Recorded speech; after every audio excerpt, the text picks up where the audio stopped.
ओम शांति। 8/4/2025 की मुरली है। मुख्य रूप से बाबा ने कहा, देही अभिमानी बनने का पाठ एक बाप ही पढ़ाते हैं।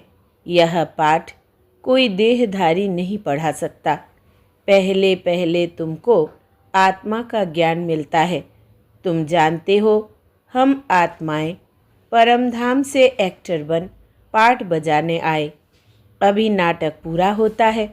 यह ड्रामा बना बनाया है, इसे कोई ने बनाया नहीं, इसलिए इसका आदि और अंत भी नहीं है। आगे कहा, पुरुषोत्तम बनने के लिए कनिष्ठ बनाने वाली जो ईविल बातें हैं वो नहीं सुननी है। एक बाप से ही अव्यभिचारी ज्ञान सुनना है। नष्टो मोहा बनने के लिए देही अभिमानी बनने का पूरा पूरा पुरुषार्थ करना है। बुद्धि में रहे यह पुरानी दुख देने वाली दुनिया है, इसे भूलना है। इससे बेहद का वैराग्य हो। अब सुनते हैं महावाक्यों को विस्तार से। बाबा ने कहा, मीठे बच्चे, सर्वोत्तम युग यह संगम है। इसमें ही तुम आत्माएं परमात्मा बाप से मिलती हो। यही है सच्चा सच्चा कुंभ। प्रश्न है, कौन सा पाठ बाप ही पढ़ाते हैं? कोई मनुष्य नहीं पढ़ा सकते। उत्तर, देही अभिमानी बनने का पाठ एक बाप ही पढ़ाते हैं। यह पाठ कोई देहधारी नहीं पढ़ा सकता। पहले पहले तुमको आत्मा का ज्ञान मिलता है। तुम जानते हो हम आत्माएं परमधाम से एक्टर बन पाठ बजाने आए। अभी नाटक पूरा होता है। यह ड्रामा बना बनाया है, इसे कोई ने बनाया नहीं, इसलिए इसका आदि और अंत भी नहीं है। गीत है, जाग सजनियाँ जाग। ओम शांति। बच्चों ने यह गीत तो अनेक बार सुना होगा। साजन सजनियों से कहते हैं। उनको साजन कहा जाता है जब शरीर में आते हैं, नहीं तो वो बाप है, तुम बच्चे हो। तुम सब भक्तियाँ हो, भगवान को याद करते हो। ब्राइड ग्रूम को याद करती है। सबका माशूक है ब्राइड ग्रूम। वो बैठ बच्चों को समझाते हैं, अब जागो, नया युग आता है। नया अर्थात नई दुनिया सतयुग, पुरानी दुनिया है कलयुग। अब बाप आए हुए हैं, तुमको स्वर्गवासी बनाते हैं। कोई मनुष्य तो कह ना सके कि हम तुमको स्वर्गवासी बनाते हैं। सन्यासी तो स्वर्ग और नरक को बिल्कुल नहीं जानते। जैसे और धर्म है वैसे सन्यासियों का भी एक और धर्म है। वो कोई आदि सनातन देवी देवता धर्म नहीं है। आदि सनातन देवी देवता धर्म की भगवान ही आकर स्थापना करते हैं। जो नरकवासी है वही फिर सतयुगी स्वर्गवासी बनते हैं। अभी तुम नरकवासी नहीं हो, अभी तुम हो संगम युग पर। संगम होता है बीच का। संगम पर स्वर्गवासी बनने का तुम पुरुषार्थ करते हो, इसलिए संगम युग की महिमा है। कुंभ का मेला भी वास्तव में यह है सर्वोत्तम। इनको ही पुरुषोत्तम कहा जाता है। तुम जानते हो हम सब एक बाप के बच्चे हैं। ब्रदरहुड कहते हैं ना। सभी आत्माएं आपस में भाई भाई है। कहते हैं हिंदू चीनी भाई भाई, सब धर्म के हिसाब से तो भाई भाई है। यह ज्ञान तुमको अभी मिला है। बाप समझाते हैं तुम मुझ बाप की संतान हो। अभी तुम सम्मुख सुनते हो। वो तो सिर्फ कहने मात्र कह देते हैं कि सभी आत्माओं का बाप एक है। उस एक को ही याद करते हैं।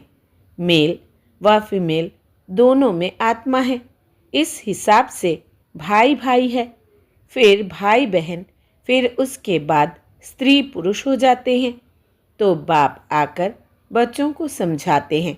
गाया भी जाता है, आत्माएं परमात्मा अलग रही बहुकाल। ऐसे नहीं कहा जाता कि नदियाँ और सागर अलग रहे बहुकाल। बड़ी बड़ी नदियाँ तो सागर से मिली रहती है।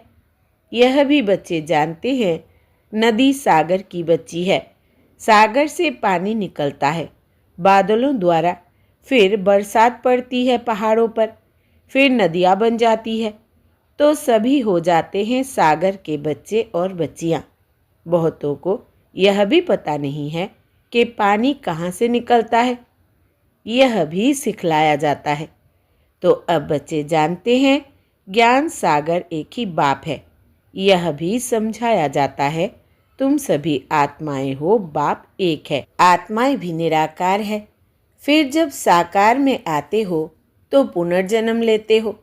बाप भी जब साकार में आए तब आकर मिले। बाप का मिलना एक बार होता है, इस समय आकर सबसे मिले हैं। यह भी जानते जाएंगे कि भगवान है। गीता में श्री कृष्ण का नाम डाल दिया है, परंतु श्री कृष्ण तो यहाँ आ न सके, वो कैसे गाली खाएंगे? यह तुम जानते हो। श्री कृष्ण की आत्मा इस समय है। पहले पहले तुमको ज्ञान मिलता है आत्मा का। तुम आत्मा हो, अपने को शरीर समझ इतना समय चले हो। अब बाप आकर देही अभिमानी बनाते हैं।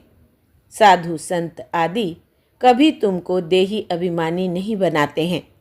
तुम बच्चों को तुमको बेहद के बाप से वर्षा मिलता है। तुम्हारी बुद्धि में है कि हम परम धाम में रहने वाले हैं, फिर यहाँ हम पाठ बजाने आए हैं। अभी यह नाटक पूरा होता है। यह ड्रामा कोई ने बनाया नहीं है, यह बना बनाया ड्रामा है। तुमसे पूछते हैं यह ड्रामा कब से शुरू हुआ? तुम बोलो यह तो अनादि ड्रामा है, इसका आदि अंत नहीं होता। पुराना सो नया, नया सो पुराना होता है। यह पाठ तुम बच्चों को पक्का है। तुम जानते हो नई दुनिया कब बनती है, फिर पुरानी कब होती है। यह भी कोई कोई की बुद्धि में पूरी रीति है। तुम जानते हो अभी नाटक पूरा होता है, फिर रिपीट होगा। बरोबर हमारा 84 जन्मों का पाठ पूरा हुआ। अब बाप हमको ले जाने लिए आए हैं। बाप गाइड भी है ना। तुम सब पंडे हो। पंडे लोग यात्रियों को ले जाते हैं, वो है जिस्मानी पंडे। तुम हो रूहानी पंडे, इसलिए तुम्हारा नाम पांडव गवर्नमेंट भी है, परंतु गुप्त। पांडव कौरव यादव क्या करत भय। इस समय की बात है, जबकि महाभारत लड़ाई का समय भी है। अनेक धर्म है, दुनिया भी तमो प्रधान है। वैरायटी धर्मों का झाड़ सारा पुराना हो गया है। तुम जानते हो इस झाड़ का पहला पहला फाउंडेशन है आदि सनातन देवी देवता धर्म। सतयुग में थोड़े होते फिर वृद्धि को पाते हैं, यह किसको भी पता नहीं। तुम्हारे में भी नंबरवार है। स्टूडेंट में कोई अच्छा समझदार होते हैं, अच्छी धारणा करते हैं और कराने का शौक होता है। कोई तो अच्छी रीति धारण करते हैं, कोई मीडियम, कोई थर्ड, कोई फोर्थ। प्रदर्शनी में तो रिफाइन रीति समझाने वाले चाहिए। पहले बताओ कि दो बाप है, एक बेहद का पारलौकिक बाप, दूसरा है हद का लौकिक बाप। भारत को बेहद का वर्षा मिला था। भारत स्वर्ग था जो फिर नर्क बना है। इनको आसुरी राज्य कहा जाता है। भक्ति भी पहले पहले अव्यभिचारी होती है। एक शिव बाबा को ही याद करते हैं। बाप कहते हैं बच्चे पुरुषोत्तम बनना है तो जो कनिष्ठ बनाने वाली बातें हैं उन्हें ना सुनो, एक बाप से सुनो। अव्यभिचारी ज्ञान सुनो और कोई से जो सुनेंगे वो है झूठ। बाप अभी तुमको सच सुनाकर पुरुषोत्तम बनाते हैं। ईविल बातें तुम सुनते सुनते कनिष्ठ बन गए हो। सोजरा है ब्रह्मा का दिन, अंधियारा है ब्रह्मा की रात। यह सब पॉइंट्स धारण करनी है। नंबरवार तो हर बात में होते ही है। डॉक्टर कोई 10-20 हज़ार एक ऑपरेशन का लेते, कोई को खाने के लिए भी नहीं। बैरिस्टर भी ऐसे होते हैं। तुम भी जितना पढ़ेंगे और पढ़ाएंगे उतना ऊंच पद पाएंगे। फ़र्क तो है ना। दास दासियों में भी नंबरवार होते हैं। सारा मदार पढ़ाई पर है। अपने से पूछना चाहिए हम कितना पढ़ते हैं। भविष्य जन्म जन्मांतर क्या बनेंगे। जो जन्म जन्मांतर बनेंगे सो कल्प कल्पांतर बनेंगे। इसलिए पढ़ाई पर तो पूरा अटेंशन देना चाहिए। विष पीना तो एकदम छोड़ देना होता है। सतयुग में तो ऐसे नहीं कहा जाएगा, मूत पलीती कब पर धोए। इस समय सबकी चोली सड़ी हुई है, तमो प्रधान है ना। यह भी समझाने की बात है ना। सबसे पुराना चोला किसका है? हमारा। हम इस शरीर को बदलते रहते हैं। आत्मा पतित बनती जाती है, शरीर भी पतित पुराना होता जाता है। शरीर बदलना होता है, आत्मा तो नहीं बदलेगी। शरीर बूढ़ा हुआ, मृत्यु हुई, यह भी ड्रामा बना हुआ है, सबका पार्ट है। आत्मा है अविनाशी। आत्मा खुद कहती है मैं शरीर छोड़ती हूँ, देही अभिमानी बनना पड़े। मनुष्य सब देह अभिमानी है। आधा कल्प है देह अभिमानी, आधा कल्प है देही अभिमानी। देही अभिमानी होने के कारण सतयुगी देवताओं को मोहजीत का टाइटल मिला हुआ है, क्योंकि वहाँ समझते हैं हम आत्मा है। अब यह शरीर छोड़ दूसरा लेना है। मोहजीत राजा की भी कथा है ना। बाप समझाते हैं देवी देवता मोहजीत होते हैं। खुशी से एक शरीर छोड़ दूसरा लेना है। बच्चों को सारी नॉलेज बाप द्वारा मिल रही है। तुम ही चक्र लगाकर अब फिर आए मिले हो। जो और धर्मों में कन्वर्ट हो गए हैं वो भी आकर मिलेंगे। अपना थोड़ा बहुत वर्षा ले लेंगे, धर्म ही बदल गया ना। पता नहीं कितना समय उस धर्म में रहे हैं, 2-3 जन्म ले सकते हैं। कोई को हिंदू से मुसलमान बना दिया तो उस धर्म में आता रहेगा, फिर यहाँ आता है। यह भी है डिटेल की बातें। बाप कहते हैं इतनी बातें याद ना कर सको। अच्छा, अपने को बाप का बच्चा तो समझो। अच्छे अच्छे बच्चे भी भूल जाते हैं, बाप को याद नहीं करते हैं। माया इसमें भुलाती है। तुम भी पहले माया के मुरीद थे ना, अब ईश्वर के बनते हो। वो ड्रामा में पार्ट है। अपने को आत्मा समझ बाप को याद करना है। जब तुम आत्मा पहले पहले शरीर में आई थी तो पवित्र थी, फिर पुनर्जन्म लेते लेते पतित बनी हो। अब फिर बाप कहते हैं नष्टो मोहा बनो, इस शरीर में भी मोह न रखो। अभी तुम बच्चों को इस पुरानी दुनिया से बेहद का वैराग्य आता है, क्योंकि इस दुनिया में सब एक दो को दुख देने वाले हैं। इसलिए इस पुरानी दुनिया को ही भूल जाओ। हम अशरीरी आए थे, फिर अब अशरीरी होकर वापस जाना है। अब यह दुनिया ही खत्म होनी है। तमो प्रधान से सतो प्रधान बनने लिए बाप कहते हैं मामेकम याद करो। श्री कृष्ण तो कह ना सके कि मामेकम याद करो। श्री कृष्ण तो सतयुग में होता है। बाप ही कहते हैं मुझे तुम पतित पावन भी कहते हो, तो अब मुझे याद करो। मैं यह युक्ति बताता हूँ पावन बनने की, कल्प कल्प की युक्ति बताता हूँ।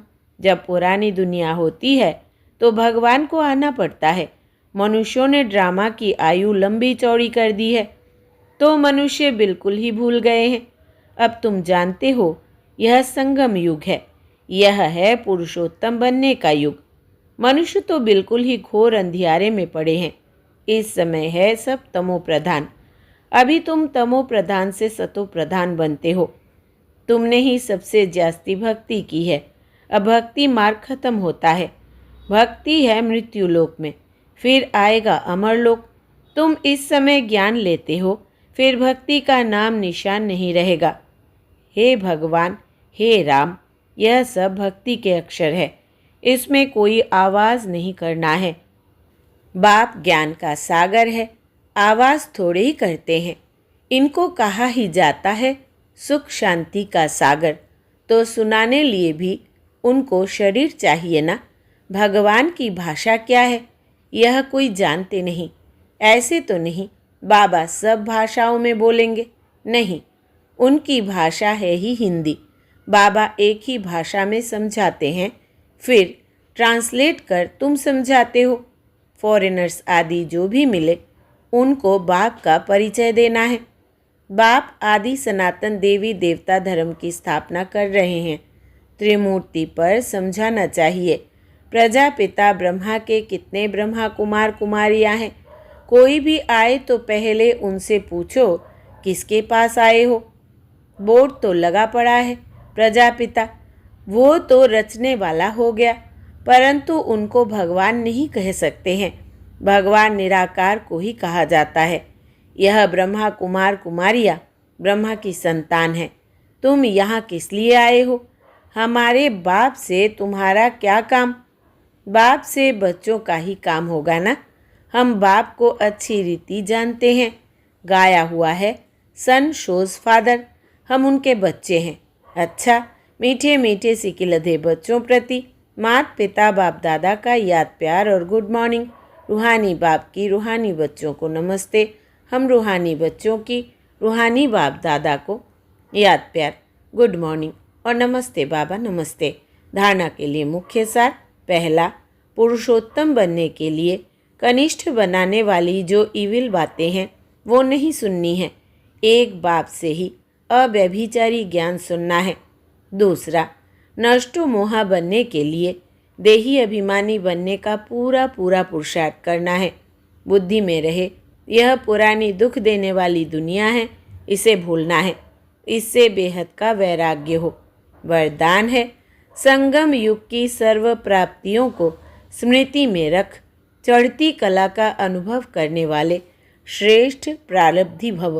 विस्तार है, परमात्म मिलन व परमात्म ज्ञान की विशेषता है अविनाशी प्राप्तियां होना।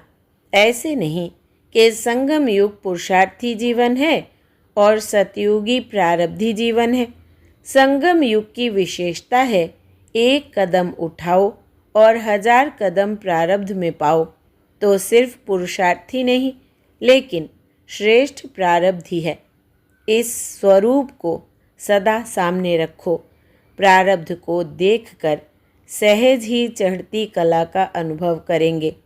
पाना था सो पा लिया, यह गीत गाओ तो घुटके और झुटके खाने से बच जाएंगे।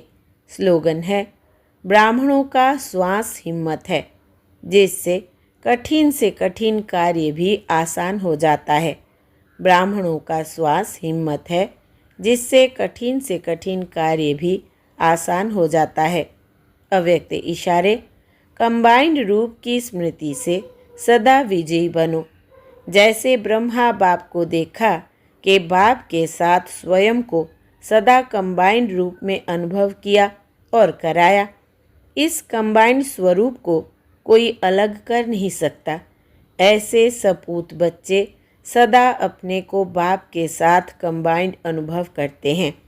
कोई ताकत नहीं जो उन्हें अलग कर सके। अच्छा, ओम शांति।